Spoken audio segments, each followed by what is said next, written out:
everyone. So good to virtually be with you once again. I have the privilege today to wrap up our collective study of the book of Hebrews. It's been a fantastic study about Jesus.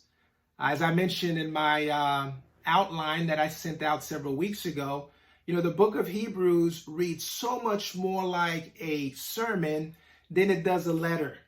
And this is why I believe if you choose to sit down and in one sitting read through the entire book, you will leave that time, I guarantee you, spiritually invigorated and inspired. That's what it's been like for me as we've gone through the study of Hebrews here. And not only, one of the things I did differently, not only did I read through the text in the Bible, but I got me this book, and it's entitled Hebrews, Living by Faith by John Oakes and Robert Carrillo. It's a great read, so if you're looking for something to further your study here of Hebrews, this would be a great book to pick up. On this video, I will be summarizing the last two chapters of Hebrews, which is chapter 12 and chapter 13. Of course, in chapter 11, we find the list of the most amazing examples of what it means to live by faith. And I couldn't help but notice that there was one person missing in that list in chapter 11. And his example is the greatest of all. And of course, I'm talking about Jesus. He was not in chapter 11. Now, of course, the author didn't forget about Jesus. I'm being a bit facetious. But in chapter 12, that's essentially what the author does, is really direct us to focus our gaze on Jesus. So let's read here, starting in verse 1 of Hebrews chapter 12. Therefore, since we are surrounded by such a great cloud of witnesses, let us throw off everything that hinders and the sin that so easily entangles, and let us run with perseverance the race marked out for us, fixing our eyes on Jesus, the pioneer and perfecter of faith. For the joy set before him, he endured the cross, scorning its shame, and sat down at the right hand of the throne of God. Consider him who endured such opposition from sinners, so that you will not grow weary and lose heart. Here we see in the beginning of chapter 12, the author is using the metaphor of a race to help you and I understand what living the Christian life is like. And of course, as he's talking here about a race, he's not talking about a sprint that only requires a short burst of energy and then you're done. But certainly, it doesn't take much imagination to understand that he's talking more about a marathon that requires a bit more endurance and pushing through some challenges to make it to the finish line. This is why it's so great that he also begins here by telling us that we have a great cloud of witnesses surrounding us. And he's referring to the individuals he mentioned in chapter 11 who not only lived their lives by faith, but they've moved on now and are with God and are cheering us on as we run our race. And I love that analogy because it's a very common and familiar situation, for us. We know that most of us have been at a sport event where you have the fans sit around the stadium and you have the players on the field, and then the fans are just cheering on their team. And through the cheering, they really help their team to get excited and really get in the game. And this is what the author here is helping, the picture he's helping to paint for us, that we are surrounded by a great cloud of witnesses who've moved on and really helping us to make it to the end, to the finish line. Then, of course, he goes on and he talks about what we need to do to continue to run this race. The first thing he talks about, he says, we need to throw off everything that hinders. And right after that, he talks about sin. So we know he's talking about certainly sin can hinder, but he's talking here about other things other than sin that may hinder us. And, truth of the matter is sometimes even good things, that we have in our lives can really cause us to lose focus on the race the spiritual race that we're running. And as a result, we're just really hindered from really living the way God is calling us to live. And of course, he moves on and he says, not only throw off the things that hinders, but we also need to throw off the sin that easily entangles us. It's really tempting living in this postmodern world that we live in to really minimize the consequences of sin. And here, the author is telling us that sin is one of those things that we can get entangled in, and that keeps us from running the race or living the life of a Christian, and we don't make it to heaven because of sin. So we really ought to ask ourselves, man, what good things that I may have in my schedule that I need to reconsider, because it's causing me to not be focused on living this life that Jesus has called me to live. And then in addition to that, what sin may be in your life that you need to address? You need to get some help so that way, again, you're not entangled in it, and as a result, be at a point where you're not able to live the life that God has prepared and called us to live. And not only does the author tell us to throw off the things that hinders as well as sin, but he also talks about the need for us to persevere as we run this race. And living the life of a Christian does require that we persevere, we push through challenges and difficult things. And this is why, without a shadow of a doubt, anyone who chooses to live this life will get to points where we're tempted to quit and give up, just throw in the towel.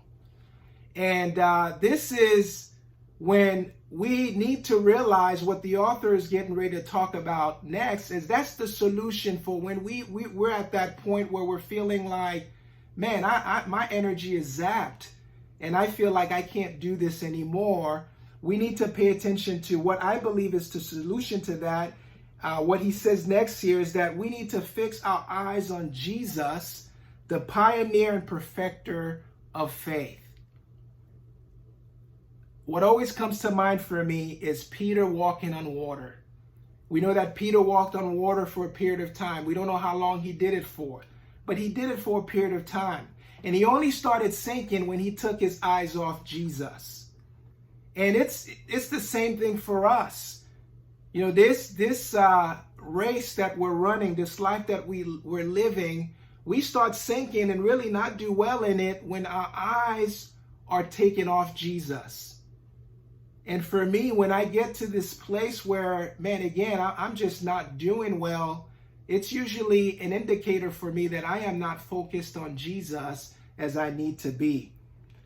And, you know, the author goes on in describing that Jesus, not only is he the perfect example, but he described here what helped Jesus to push through and endure, but that he set before him, or he focused rather on the joy that was set before him.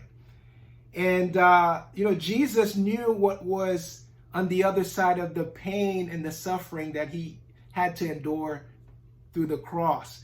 And it was what was behind that pain that really motivated him and inspired him to continue through. And that's inspiration is huge when it comes to living the life of a Christian. And of course, the ultimate form of inspiration and motivation is certainly God's love, and therefore being with God one day, being in heaven and being with him one day. Now, as we live life, sometimes we lose sight of that motivation or that inspiration, and we trade that in for lesser motivation. Again, not things that are bad in any way, but they're a lot less than being with God. You know, motivation like getting a great job or having a great marriage or a great relationship. Those are all great things. And I do believe they are on the path that we're called to run on as we live this life of a disciple. But the ultimate motivation is being with God. That's the finish line. That's where the author of Hebrews is really calling us to really set our minds on. And then he goes on and he talks about consider him who endures such opposition from sinners, so that you will not grow weary and lose heart. In your struggle against sin, you have not yet resisted to the point of shedding your blood. And again, considering Jesus and considering the struggles that he went through as he was living out the example for us to be the perfecter, the pioneer of faith that we needed. In Hebrews and in verse 5 of chapter 12, it reads here, and have you completely forgotten this word of encouragement that addresses you as a father addresses his son? It says, my son, do not make light of the Lord's discipline and do not lose heart when he rebukes you. Because the Lord disciplines the one he loves, and he chastens everyone he accepts as his son. Endure hardship as discipline. God is treating you as his children. For what children are not disciplined by their father? If you are not disciplined and everyone undergoes discipline, then you are not legitimate, not true sons and daughters at all. Moreover, we have all had human fathers who disciplined us, and we respect them for it. How much more should we submit to the Father of spirits and live? They disciplined us for a little while as they thought best, but God disciplines us for our good, in order that we may share in his holiness. No discipline seems pleasant at the time, but painful. Later on, however, it produces a harvest of righteousness and peace for those who have been trained by it. Therefore, strengthen your feeble arms and weak knees, make level paths for your feet, so that the lame may not be disabled, but rather healed. You know, the author here reminds us that all that we suffer is actually confirmation that we are God's children. So it's not a reason for us to grow weary and lose heart, but rather a reason for us to be encouraged and really allow God to strengthen us and do what he's doing with us so we can persevere and finish the race. You know, it's in those moments when we're being disciplined by God, we really have two choices. We will either get better or get bitter. That's what will happen. And I love here what the author does. The author gives us 3 reasons why we should accept challenges in our lives. A, because those who came before you, they also went through challenges and they made it. That's what we see essentially in verse 1. And then secondly, he mentions here that our suffering is relatively minor compared to what Jesus endured.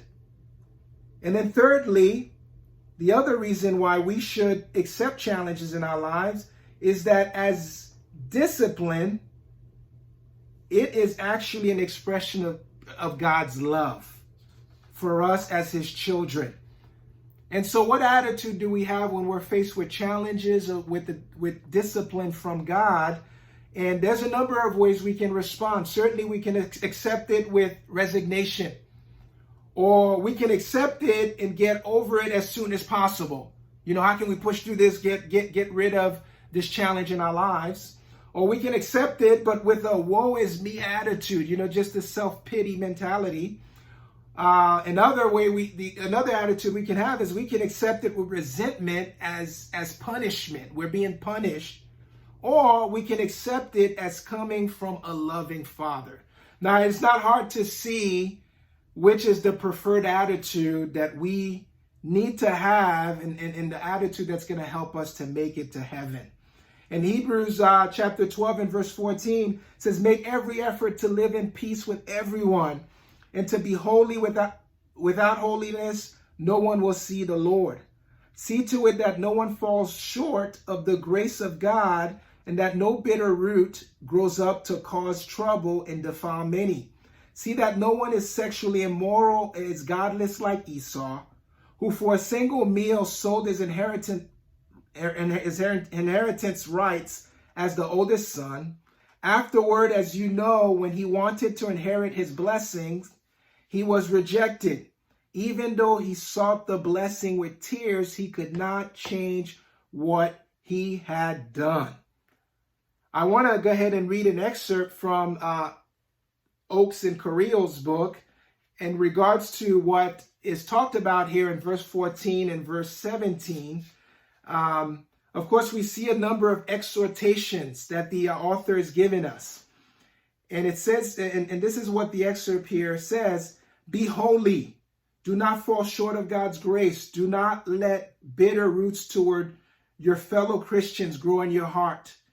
Make sure no one is sexually immoral or godless like Esau." What do all these warnings have in common? They are the things we fall into when we stop fighting the good fight. Some people visibly step away from the Lord. They stop coming to church. They stop attending gatherings.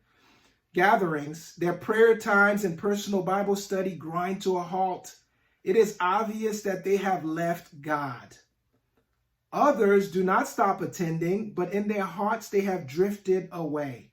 There is no obvious change in their life, except that they weaken in their convictions and give in to their sinful nature more easily. They stop living a holy life. This usually shows up in strained relationships with people from church. This person falls into bad habits, and the love of God is no longer enough to keep them on the straight and narrow path. They begin to resent the sacrifices required of the Christian life. Bitterness creeps in and replaces a once joyful sacrificial spirit. We are warned to not be like Esau, who flippantly gave up his inheritance for a fleeting pleasure. This is the Christian who walks away for an immoral relationship, for drugs, or for a lucrative career opportunity, who sells their inheritance for a cheap pleasure. In Hebrews chapter 12, verse 18 to 29, we find that the author closes his theological thoughts here and then moves on to chapter 13, where we find some more real-world application to what he has just expressed and described. And I won't get a chance here to read chapter 13, but what I want to go ahead and point out is just highlight what he talks about. You know, the style of the book completely changes in chapter 13, where he really ends the sermon, if you will, and he starts addressing them as he would in a personal letter. And what we receive from him here, again, is some real-world advice about life in the kingdom and acceptable worship of God. And a quick outline of that chapter is he talks about 7 different things. And he talks about brotherly love, hospitality, sympathy for those in troubled circumstances, sexual purity, contentment about the things of the world, submission to godly leaders, and then lastly, confidence in the face of hospitality.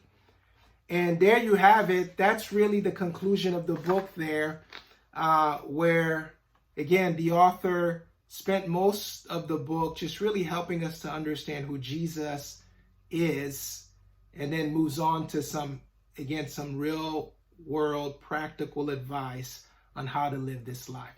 So there you have it. Thank you for your time.